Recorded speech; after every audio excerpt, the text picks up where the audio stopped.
You might even try to convince yourself that you've already forgotten. You can tell yourself it's just a phase, a heart's confusion, a mistake that life will help erase over time. You might even occupy your mind with distractions, with other people, with commitments that pull you away from that name that insists on echoing in your soul. But the truth is that no matter how much you run, no matter how much you try to protect yourself, something bigger keeps pulling you back to this connection. And it's no coincidence. You didn't arrive here by accident. If you're hearing this message now, it's because the universe is calling you to awaken. And it's not a gentle, light, or subtle call.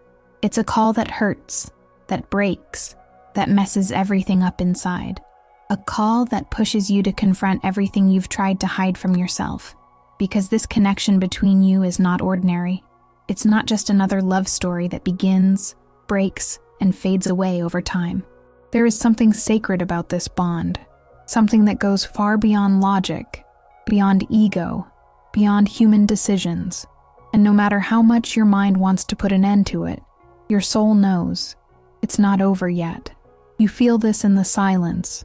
You feel it when you look at the sky and have the impression that something is about to happen. You feel it in the songs that play suddenly, in the dates that repeat, in the dreams that feel so real that you wake up with your heart racing. You feel it when someone mentions a name you tried to forget, when a fragrance fills the air inexplicably, when a memory arises out of nowhere and paralyzes you inside. They are signs, they are calls, they are reminders that the bond between you remains alive in another dimension, even when everything seems finished in the physical realm. Maybe you're thinking, but he blocked me, he left me, he's with someone else now. And I understand that pain. I understand that exhaustion. You wonder if you're going crazy, if you're trapped in an illusion, if you're feeding something that's already dead. But what if I told you that what died was just the old form of this connection? And what if I told you that the pain is not a punishment, but a deep awakening to the purpose of this journey? Running away doesn't protect you. It only postpones the inevitable, the reunion with yourself through this story. Today, you are being invited to look at this with more depth, to step out of the shallow, out of fear, out of denial, to open yourself to a spiritual truth that goes far beyond what the eyes can see. This message is not for everyone. It is for those who feel in their heart that something much bigger is at stake. If you've made it this far, it's because this message is for you. So I invite you now to subscribe to this channel, turn on notifications, and share this video with someone who also feels that this connection transcends the limits of time, logic, and distance. Today we will talk about what happens when you try to run from your connection, but the universe insists on sending signs. Because the time for running is over. The time now is for listening, and the answer you seek has already begun to arrive. You tried to move on. You went silent, distanced yourself, blocked, cried everything you had to cry. You tried to forget, and for a while, it even seemed like you were succeeding. Life resumed a rhythm. The days went by. You even started to feel stronger, but it only took one memory, one unsent message, one unexpected dream for everything to resurface. And it's at this moment that the question arises that you so often ask yourself in silence: why does this person still live inside me? Why does this connection, which should have dissolved over time, still pulse as if it were part of my own body? It's as if there is something that insists on existing, even when everything seems to indicate the opposite. You look around and see stories that ended and disappeared, people who separated and moved on with their lives, without a trace, without an echo, without loose ends. But it wasn't like that for you, because even after everything, something remains. A presence you can't name, but that you feel in the most unlikely moments.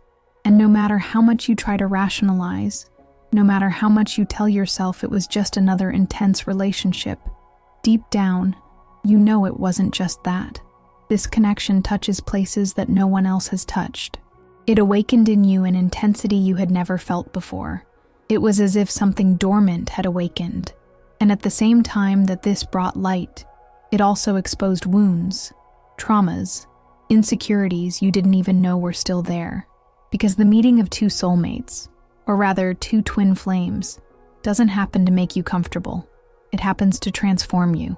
And transformation, almost always, comes with pain. Have you ever wondered if this pain really has a purpose?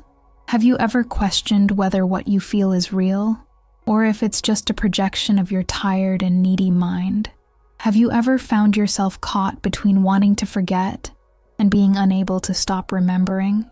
Have you ever been angry for still caring after everything that happened? Have you ever thought that maybe you're going crazy for continuing to feel this connection, even after the distance, the silence, the absence? If the answer is yes, know that you are not alone. There is an increasing number of people awakening to this type of deep connection, and they all go through the same emotional maze at some point. The truth is that we are dealing with something that goes beyond the emotional. This is not just an unresolved story. It's not just attachment. It's not neediness. It's a spiritual calling. And as long as you try to resolve this with just your mind, you will feel lost. Because this kind of connection is not answered with logic. It needs to be understood with the soul. And the soul speaks another language, a language that you are gradually learning to recognize, even without fully understanding it. It's important for you to know. This process is confusing, lonely, and sometimes cruel, but it is also profoundly transformative. And as much as it hurts, it is precisely this pain that is pushing you inward. The silence that hurts you so much is also creating space for something new to be born. And even if it seems impossible to see meaning in all of this right now, there is a greater plan being drawn behind every absence, every doubt, every sign that the universe insists on showing you. You can continue to fight against what you feel, trying to suffocate the soul with logical explanations. Or you can start to ask yourself, what if I looked at all of this from another place? What if, instead of trying to understand with my head, I allowed my heart to show me what is behind this pain? Because the truth is that there is no mistake in this connection. What exists is a deep process of awakening, and this awakening, although frightening, is also your path to healing. You may have already noticed that this connection doesn't follow conventional rules. From the beginning, there was something different, a silent recognition, an inexplicable magnetism, a feeling of reunion with something that has always been yours, even without ever having lived it before. But over time, what seemed like a gift began to turn into a painful enigma. The highs and lows came, the emotional intensity, the misunderstandings, the wounds being touched mercilessly. And suddenly, what was light became chaos. Love turned into silence. Presence turned into absence. And you found yourself there, in the midst of it all, trying to understand what was happening. The human mind cannot bear what it cannot control. So you began to seek answers. You tried to blame yourself. You tried to blame him. You tried to understand where you went wrong, what you could have done differently, but nothing seemed to fit, because the truth is that this pain is not the result of a mistake. It is part of a deep spiritual process that is being guided by forces much greater than you can see. When two twin flames meet, everything that is dormant within them begins to surface. Hurt, fears, childhood traumas, ancestral emotional patterns, inherited limiting beliefs. All of this emerges as if it were a forced cleansing, and it is at this point that many separate. The separation between twin flames does not happen due to a lack of love. In fact, the love between them remains alive even in distance. The separation happens because the ego cannot bear the intensity of the healing that is being provoked. The ego wants security, recognition, control, but the soul wants liberation. And sometimes, liberating oneself requires breaking all old structures. Therefore, when you feel that this connection is destroying you, perhaps what is happening is the destruction of what needs to go away. The illusions, the attachments, the fears that prevent your expansion. At this point in the journey, it is common to feel anger towards the other, to feel abandoned, betrayed, replaced. And that is understandable. because the ego suffers when it loses what it loves. But what the soul is trying to show you is that behind this apparent end, there is a much truer beginning. His absence is not a punishment. It is a mirror that forces you to look at everything you projected onto this relationship. Because as spiritual as this connection may be, it still happens within a human body, and therefore, it is subject to the traps of the ego. How many times did you wait for him to save you? How many times did you feel complete only when you were by his side? How many times did you nullify yourself out of fear of losing that presence? The suffering of separation is real, but it is also symbolic. It is the universe removing from the scene everything that prevents your healing. It is life inviting you to stop seeking in the other what can only be found within yourself. The romantic love we idealized since childhood, the one that promises happy endings, is often a construction based on neediness. And this connection, no matter how intense it is, did not come to keep you trapped in an illusion. It came to tear the veils, to show you who you are, without dependency, without masks, without conditions. The pain of distance is not the end of love, but the beginning of transformation. The universe listens more than your words. It hears your vibrations, your silent thoughts, your suffocated requests. When you say it's over, but cry silently asking for a sign, it listens. When you try to forget, but your soul still remembers, it notices. Because this connection is not maintained by messages or meetings, it lives in the energetic field. And in that field, nothing is hidden. There comes a moment when you need to make a choice. Either you continue to fight against the spiritual reality of this journey, trying to control the uncontrollable, or you surrender to what is being shown. Surrender is not giving up. It is acceptance. It is when you finally recognize that there is something greater at play, and that it is pointless to try to rush or force what needs time, silence, and space to reveal itself. At this very moment, even with all the confusion, even in the absence of the other, the connection remains alive. Because it's not about him. It's about you. It's about what this journey is teaching you, about how each pain conceals a revelation, and how each goodbye carries with it a key to your own liberation. There comes a time when the heart can no longer run away. The exhaustion ceases to be merely physical and transforms into a depletion of the soul. The pain of trying to control what is not in your hands begins to weigh more than the fear of letting go. And it is at this point, at the limit between exhaustion and despair, that true surrender begins to emerge.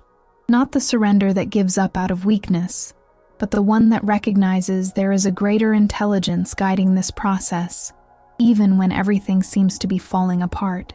You begin to realize that continuing to nurture expectations only prolongs the suffering, that waiting for messages, external signs, proofs of love, only keeps you trapped in a cycle of anxiety and frustration.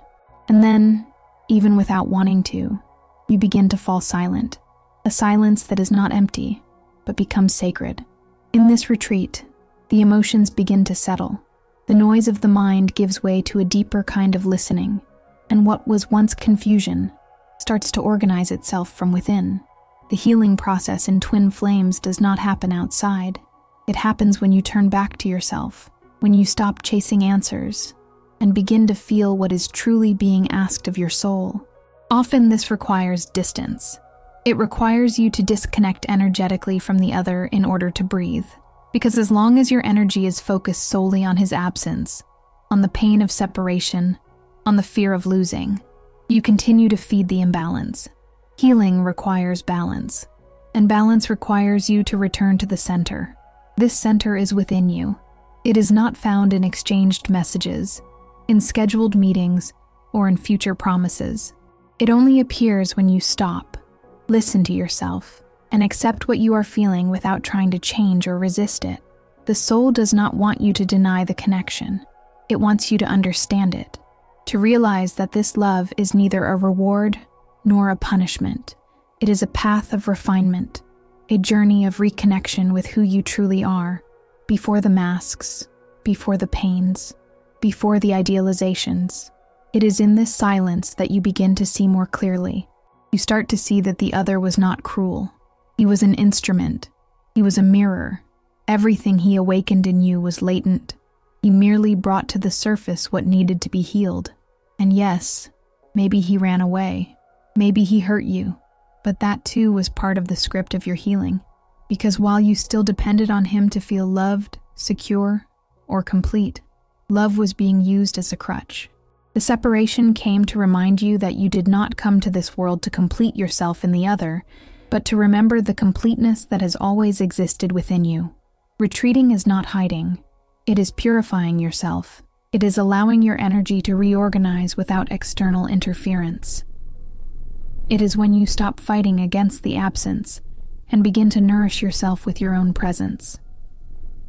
This process may seem solitary, but it is in this emptiness that the divine begins to act.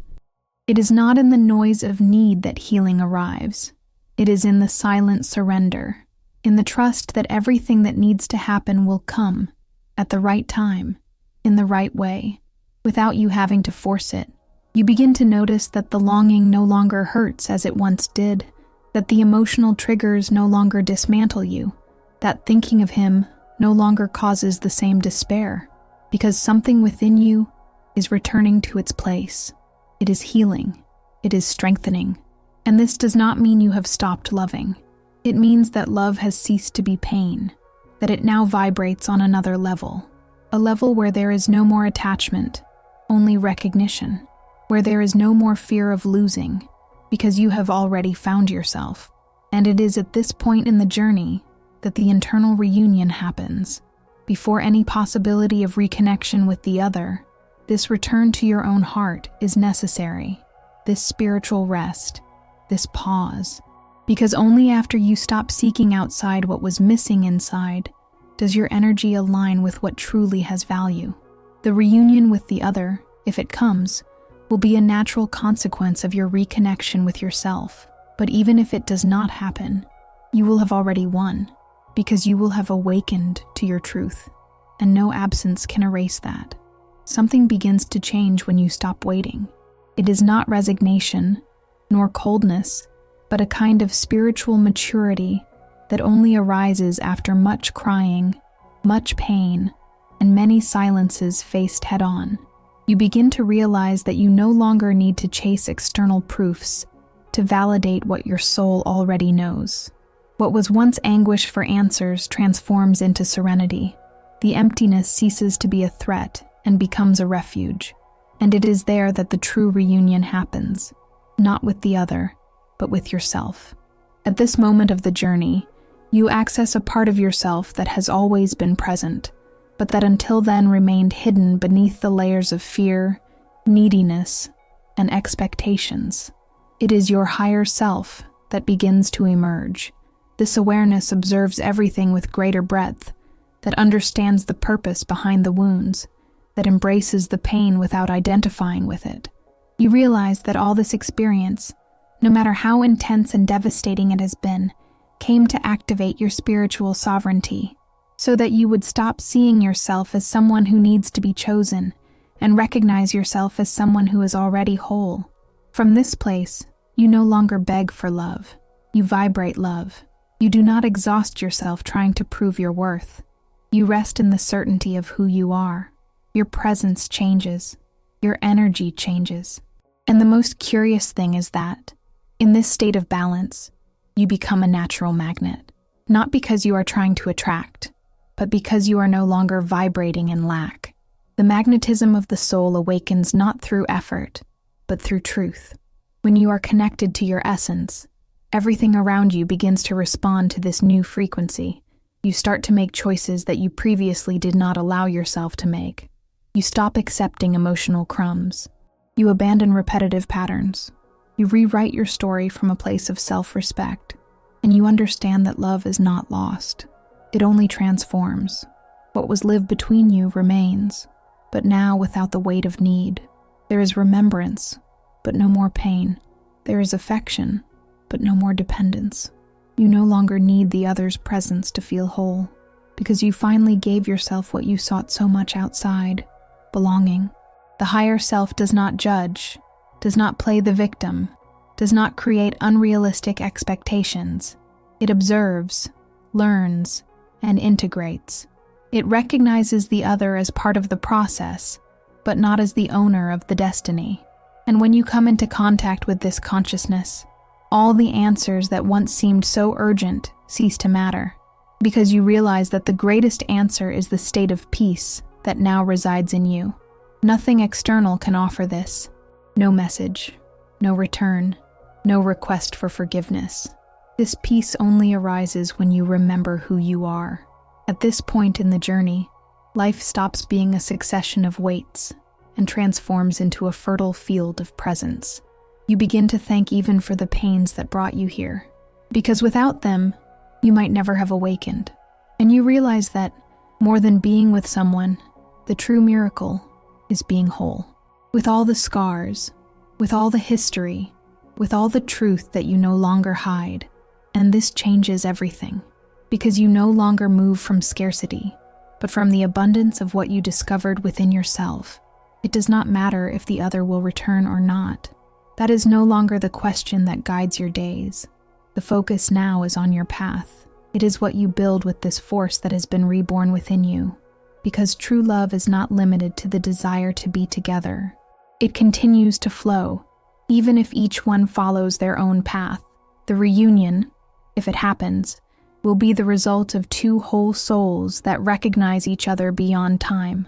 But if it doesn't happen, you will also be at peace, because now you know that the essential was never outside. And it is in this state of presence and lucidity that the journey finds its turning point. You are no longer the same. You no longer think as you did before. You no longer feel as you did before. You no longer live as you did before, because something inside you has awakened, and what awakens does not sleep again. You have come this far, and this already says a lot about your soul, because not everyone can endure staying on this path.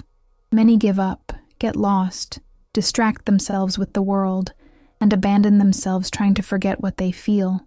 But you didn't. You stayed. You sought. You faced the silence, the absence, the mirror, your own shadow. And now you are here, with a more awakened heart, a more alive consciousness, and a spark of truth lit within your chest. This spark is yours. No one can take it from you. No matter how difficult this crossing has been, no matter how abandoned, misunderstood, or even crazy you felt inside, there was something that guided you, something greater than your will. An invisible force that insisted on reminding you that all of this has purpose, that the connection you experienced was not in vain, that the love you felt was not a mistake. It was a bridge, a passage, a calling from life for you to truly look at yourself and remember who you are. Perhaps you still feel nostalgic. Perhaps you still cry on some nights. Perhaps there are unanswered questions. But none of this invalidates what you have already achieved. Your consciousness has changed. Your soul has traversed layers that once seemed impossible. And even if there are still difficult days, now you know how to return to your center. Now you have learned to trust what you feel, without needing to justify yourself. You have learned to embrace yourself, to listen to yourself, to love yourself more wholly. This video, this message, is not a final point. It is a seed that only germinates in hearts willing to live the truth, even when it hurts. You do not need to have all the answers now. You just need to keep walking with integrity. Keep listening to yourself. Keep respecting yourself. Keep choosing what resonates in harmony with your soul, because it is in this alignment that everything transforms. True love never abandons us. It only changes form to teach us something deeper. If this message touched your heart in any way, I invite you to subscribe to this channel, activate notifications, and share this content with someone who is also living this silent and intense journey of twin flames. This is how we keep this current of awakening, healing, and truth alive.